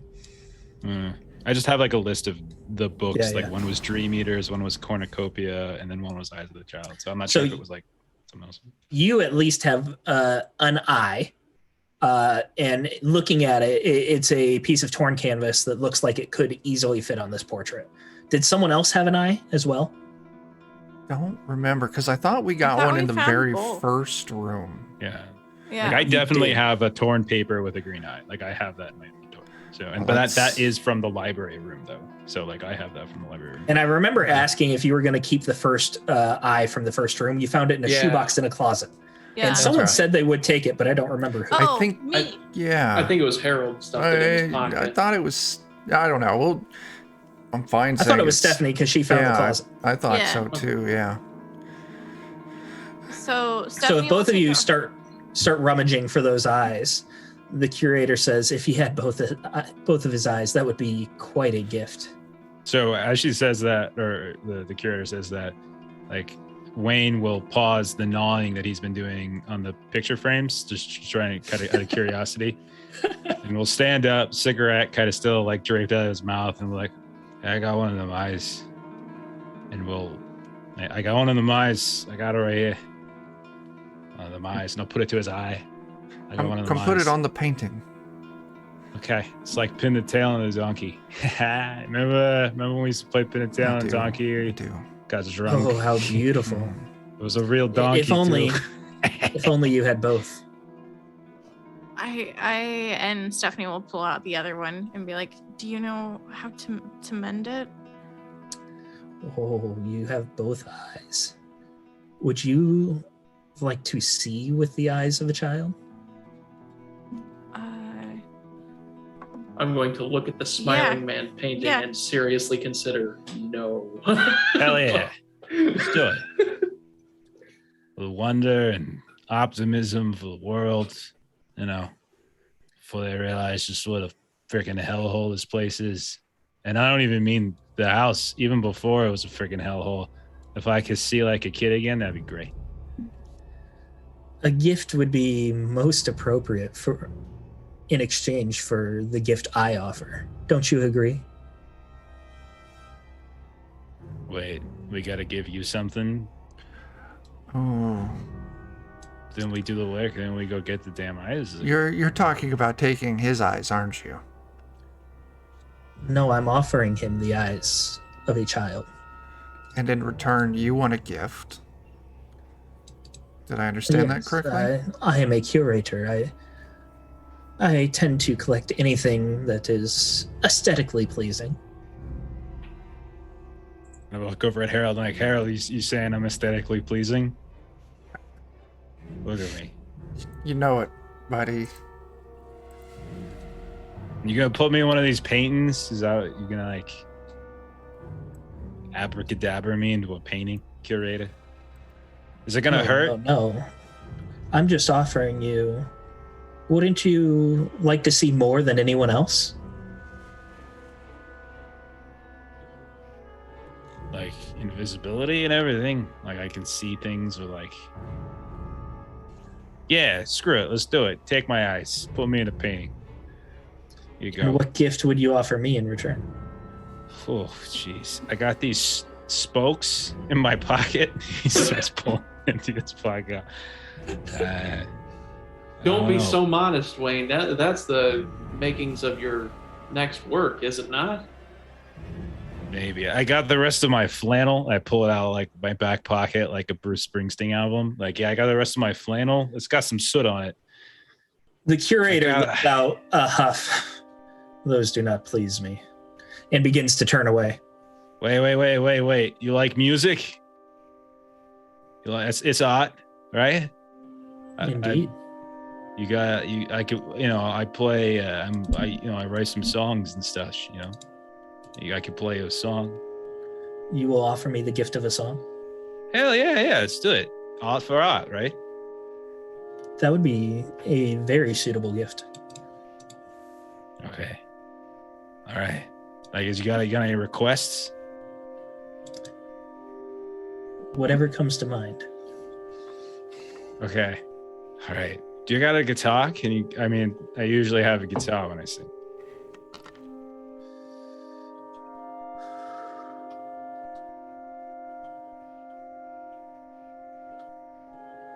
I suppose we could do Where in the World is Carmen Sandiego? I got one for her. I got one. Okay. How fast can Jeff Google? Yeah. I was just doing a little. I was gonna do a little Garfunkel because it's art, right? Little Simon Garfunkel. Yeah, a little fun. I'll be like, so I'll hold these since I don't have a guitar. I get the shotgun and I'll put it in the position like it's the guitar, and then I'll just start playing and I'll be like, you going to Scarborough Fair, parsley, sage, rosemary, and thyme. Remember me the one who lives there. She once was a true love of mine. I'm putting you out of your misery here. As you continue singing, I have the whole lyrics. I'll go. I'm putting me out of my misery here. Yeah. As you continue singing, Harold and hold up my lighter as he's singing. I'll follow suit. your voice gets weaker and weaker as you go through this song, until you have lost the capacity to sing. The curator takes the eye from you and turns to Stephanie. Do you also offer a gift? Yeah, I have a large jeweled ring that I found somewhere in the house, and I'll offer her that. She'll take it and look at it and then toss it. It's fake. Oh.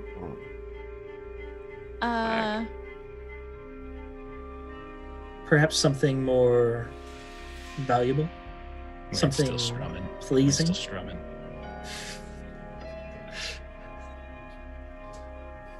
I'm at a loss for like what? That's fine. What year are we playing this in? Modern. This takes today. place 2 months ago. 2 months ago. Halloween is when you guys entered this house. 2021? Okay. I mean, Tell her a story. You tell her about the masquerade campaign we did. The one with the thing. Where you did the thing. Remember when you freaking killed? It was great. It was tell 'em freaking that. dramatic and everything. She they like art. Okay. Come on. Would a story work? It would have to be extremely well told. Is that something you're capable of? Stephanie, yes. That's fine. 100%. Long time ago in a galaxy far, far away. Long time you ago. can start weaving your tale I as can well. Still remember.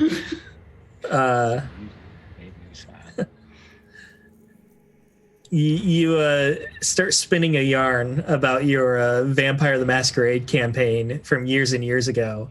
And as you continue talking, you lose the ability to roleplay. Oh my god. So Wayne can no longer sing and Stephanie can no longer roleplay. She takes the eye from you that you have, and she puts both of the canvas pieces in her palms like this, and they somehow stick backwards. And then she reaches out and violently grabs your heads on your eyes, and her hands are so large that they just reach around your skull. And there's a flashing light and blinding pain. When she pulls her hand back, both of you, one of you has the left eye, one of you has the right eye. You literally have the eye of a child on your face. That's what your face now looks like. And your eyes are completing the painting on the wall. Okay. Wait, we're like a cyclops? Like what? I'm not sure. You have one of your eyes that's normal, and then the Okay. other eye is a lifelike version of the painting of a child's eye. So you're like a mongrel now. You're a bit of a looking mutt. around. Do things look different? Like kind of like I close one eye, I close my eye, and like open up the other. Like kind of try to figure stuff out as I'm looking around. Yeah. See if it looks differently. The curator disappears immediately after transferring the eyes onto you. And as far as anything you see differently, you don't notice anything. I take out the gold pocket watch that I had that was stuck at a 142, and I start looking at that. The pocket watch looks exactly the same as it did before. Nothing looks different with like the paintings. What about like if I flip through some of the books I've been carrying or anything like that? Anything's different? Nothing. What about Were there still like two more paintings that we hadn't looked at? Yes, there were. Mm-hmm. So the one next to the old woman and the dog is a painting of a woman with 8 spider-like arms. That's hot. Wayne says this. And Jeff, apparently. And someone tell the wife. Yeah, she's watching. Yeah, tell her to come look at this. Yeah. She's in the chat. The next painting is of a man holding an infant. The man has no eyelids. The infant has no eyes. Wait. Get up. I'm gonna get up really close and just like put my head against the painting, like eyes on eyes of the baby's eyes, just to be like, "Hell, boy, you want the eye?" As you get closer to the painting, you see the infant's head move, and its lack of eyes focus specifically on you, Wayne. Hey, I think I got your eyes, little kid. Sorry. None of the rest of you notice this infant's head moving. I don't Yeah. witness it either. Hey, Yeah, you got a check to shitty see if one. that Stephanie, door's you don't unlocked. I'll notice check it to see either. if the door's unlocked. I'll unlock the door. And I'll go up to the nice, ornate, carved doors. It was locked, but it was locked from your side, so you're able to unlock it. Neat. Poor kid. Don't worry, man. Like no one had. I didn't have it good. Well, I mean, none of us did. I mean, you'll be all right. Don't worry. Can I poke this painting around the man's eyeballs? Yeah, you can touch the painting all you want. It's canvas. It doesn't seem to have too much of an effect on it. I mean, Wayne, I was thinking, his eyes are so, he doesn't have any eyelids. Maybe it's because he plucked out or shares those eyes with the baby. You want me to cut out my eyes and give them to the baby? No, not at all. I'm just saying, I So- don't. He's gonna pull out like. Do we have knives? I'm assuming like probably a knife. Yeah, you all have hunting Yeah. knives and like folding knives, that kind of stuff. I'm gonna just start carving out the eyes of the guy, and on the painting, like using it, boom, and see if I can cut his eyes out. As you hold the knife up and start going towards the canvas, the curator appears and grabs your wrist. How dare you? After I've offered you such a gift. She's behind you, screaming into your ear. Oh, hey, sorry. The baby was looking at me and looked really sad and wanted eyes, so I felt bad. She is going to attempt to throw you away from the painting. I need a rating check from you. Okay, sure. 14. 14. Yeah, so she just ends up like staggering you back a little bit. You move a step away, but you aren't thrown off the way she intended to. You're able to sidestep most of her grip. She's released you as well. And she is just towering over you. Her immense size almost seeming to grow. Okay, I mean, fine. Well, that's okay. It's all good. Everything's fine. You know, Wayne, I'm I gonna think cut the you better painting. I won't leave, cut the painting. and I'll open the door and motion out the door. Like, I think he should leave, don't you? We'll all just go, right?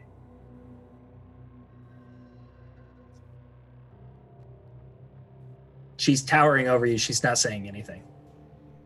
Okay, we'll go. Sorry. Okay. By the way, I like Hey. the horseman the best. He was neat. Oh, hey, who was chewing on? I mean, what did you do to the person that was chewing on the frames as he's walking out?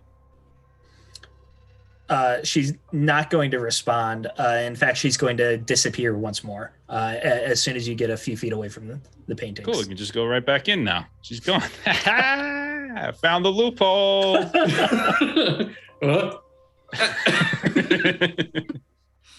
You're going to make me choke. Are you going back in or are you heading back to the other room? I mean, I'll go with them. Whatever they're Okay. doing. You can do what you want. I'm having fun. No, do whatever they're doing. Yeah, it's fine. So, Wayne and Stephanie, you do finally get the first boon of your new sight. As you go into this room, you'll remember that the way you entered this room was by teleporting here from the room that never ended. You thought about going through a door in the clock, and you ended up in this room. And then there were 3 exits from this room. There's a double door that you're standing in the middle of right now that leads to the gallery, and then 2 side doors. one of which you've not gone through, one of which leads to the library. But a fourth door is revealed to Stephanie and Wayne right now. It's a elevator. It's got the Victorian style grate and handle and things like that. Very old school elevator. James and Harold, you cannot see this. Wayne goes and gets on the elevator. Doesn't even stop. Doesn't even say anything. Just walks right up to it. Gets on if he can. Yeah. As soon as you interact with it and open up that grate, that's when it becomes visible to James and Harold. What the hell was that? How I did don't know. Let's go, boys. How did you know that was there? Magic. I got a Let's child's go, eye, boys. man. Yeah, we got the freaky eye. Oh. That's fucked up. Okay, fine. Yeah, let's just get out of here. Yeah. Is there a button on this thing that says "the hell out of here"? No, but there's a Wayne lever, and I pull it. There is a very heavy lever with 6 positions, and it's currently in the 4th position. Let's go to 6. Ooh, all right. Pulling it all the way back, the grate slowly shutters shut, and then the elevator lurches. It goes down for half a foot before it starts going up, up, up, moving incredibly slowly. And you can see the empty room in front of you slowly going, and it goes up a floor, and you see another floor. This one with a closed door. You won't be able to open it until you open the grate. And you go up one more floor. And it takes like a solid minute for each floor. So you're in this elevator for like 2 minutes, just kind of like, where are we going? And then it takes you somewhere fun, guys. Guys, that cigarette was really good.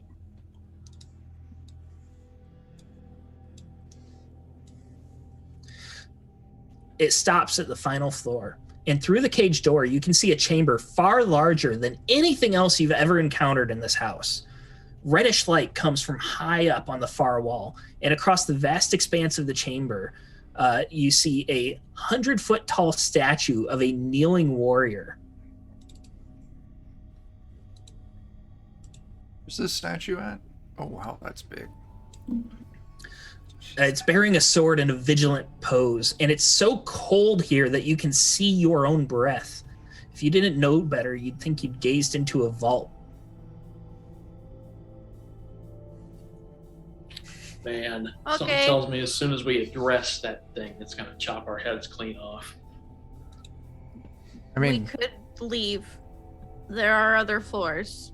You guys ever played Dark Souls? Yeah. Bloodborne's my I've favorite. I've seen people play it. This yeah, looks like a boss room if I've ever seen anything.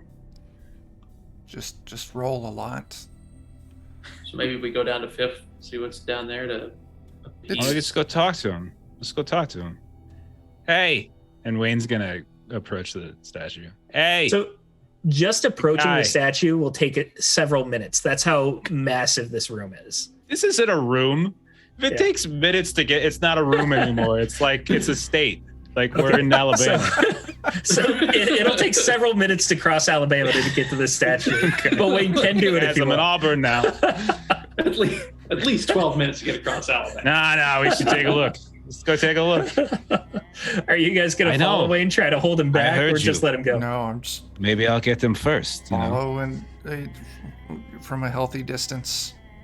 I think I would too will follow from a healthy distance. Once the two who don't have the sight are out, that's when Stephanie will step out. Okay. So Wayne is off at a brisk pace, ready to go talk to the statue, because statues talk. It takes you a couple minutes before you can get up there. What are you saying, Wayne? This thing's very imposing, incredibly well made, impressive details, 100-foot tall, so they have plenty of space to work on these details. Okay. So how tall did you say it was again? 100-foot. So, like, if you were up there, you'd come up, less than a tenth of the size of that statue. Maybe a little less in front of this. Remember, Wayne, it's kneeling. Hey, big guy. What you kneeling to? I'm just gonna turn around and look in the direction that it's kneeling. What's up? What's over there? Kneeling. So you were in front of it. So you're looking behind Yeah, no, it. I'm gonna turn around and kind of look behind, like, what you kneeling to, big guy? So the staircase behind it is smooth carved stone, and each step is 15 feet high. There's a staircase. You can kind of go up the staircase. I mean, we're gonna have to climb it, but yeah, it's called the staircase. Why not? Why not? Okay. Lead the way. Yeah, I'm gonna get him first. Don't worry. Okay. As you move past the statue, it will speak. It speaks with a booming but low-pitched voice that hurts a little bit to hear. I guard here. I give but one warning. Do not ascend. 10-4. Never mind. Scratch that on the staircase. Yeah, let's go. And Stephanie's gonna head right back towards the elevator. I agree. Yeah, we're definitely not going. I was just curious what was up there. That's all. The statue does not speak again. It takes a couple more minutes to get back to the elevator here. So it's been about 12 minutes. You've crossed all of Alabama. You make it back to the elevator. And where would you like to go now? You've gone switch 4 and switch 6. So we've been on 4 and 6. Do you guys want to go to 5 or 3? Let's go 5. Fill out the top block. Sounds good. All right. So you go down to 5. It takes another minute to get down there. And this one has a plain wooden door, just like the door you would find for like a cheap bedroom door.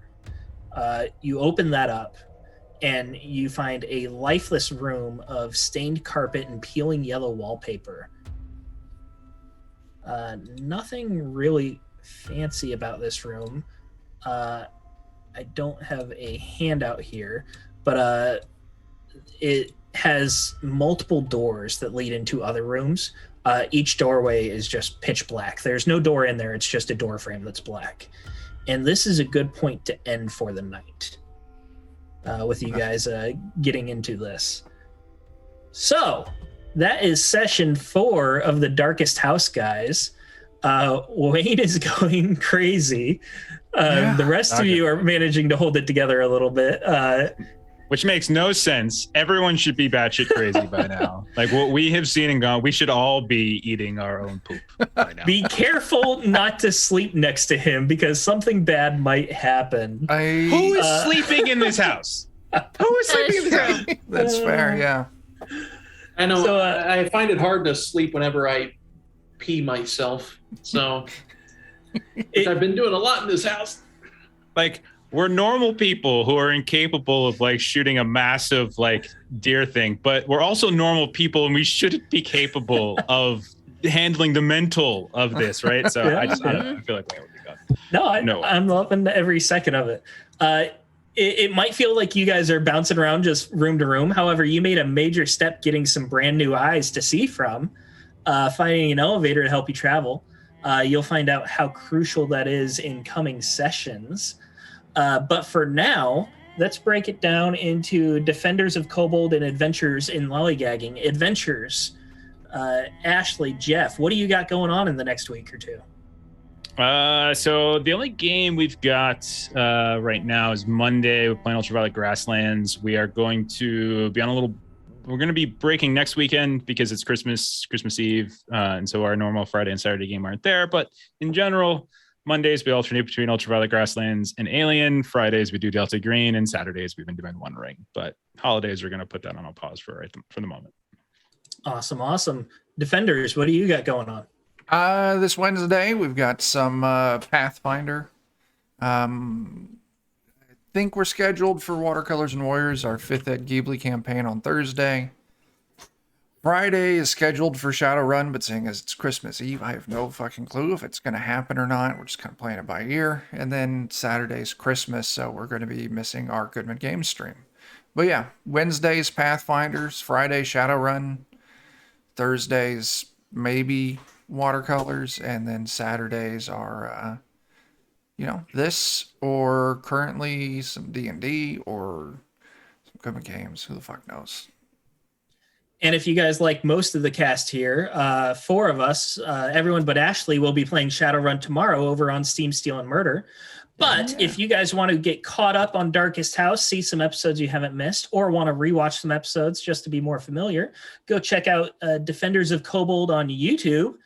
We got all the episodes up, and I'm sure Chuck will have this episode up pretty quick. He's pretty fast about that. Thanks, everyone, for watching. It has been a pleasure. We will be taking off our next session because it is New Year's Day, January 1st.